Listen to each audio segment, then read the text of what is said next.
Sefer Vatikra, Parashat, Tzav, 3rd Aliyah. This is the law of the feast peace offering that one will offer to Hashem.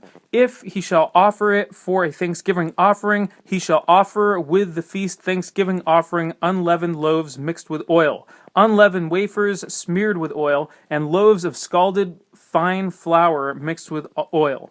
With loaves of leavened bread shall he bring his offering, with his feast thanksgiving peace offering. From it he shall offer one from each kind of offering, a portion to Hashem. It shall belong to the Kohen who throws the blood of the peace offering.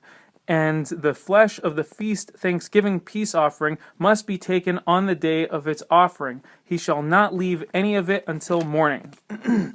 If his feast offering is for a vow or a donation, it must be eaten on the day he offered his feast offering, and on the next day what is left over from it may be eaten. What is left over from the flesh of the feast offering shall be burnt in the fire on the 3rd day. And if some of the flesh of his feast peace offering was intended to be eaten on the 3rd day, it is not acceptable.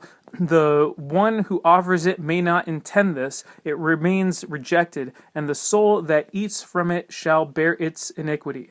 The flesh that touches any contaminated thing may not be eaten, it shall be burned in fire. But of the uncontaminated flesh, any contaminated person may eat the flesh.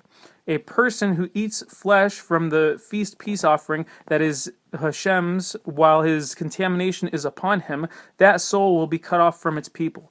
If a person touches any contamination, whether human contamination or a contaminated animal carcass, or any contaminated detestable carcass, and he eats from the flesh of a feast peace offering that is Hashem's, then that soul will be cut off from its people.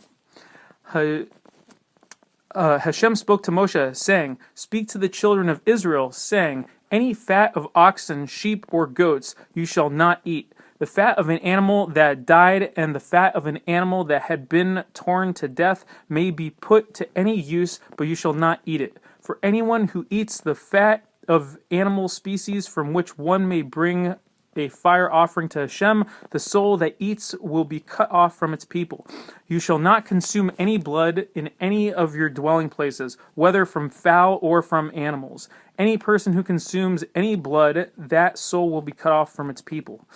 Hashem spoke to Moshe, saying, "Speak to the children of Israel, saying, when one brings his feast peace offering to Hashem, he shall deliver his offering to Hashem from his feast peace offering. With his own hands shall he bring the fire offerings of Hashem. The fat atop the breast shall he bring, the breast in order to wave it as a wave service before Hashem. The Kohen shall cause the fat to go up in smoke on the altar, and the breast shall be for Aaron and his sons. You shall give the right thigh as a raised up gift to the Kohen from your feast peace offerings. Anyone from among the sons of Aaron who shall offer the blood of the peace offering and the fat, the right thigh shall be his as a portion.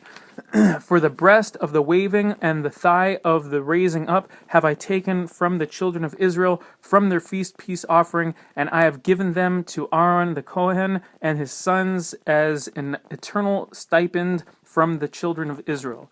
This is the anointment portion of Aaron and the anointment portion of his sons from the fire offerings of Hashem, on the day he brought them near to minister to Hashem, that Hashem commanded to be given them on the day he anointed them from the children of Israel. It is an eternal decree for their generations.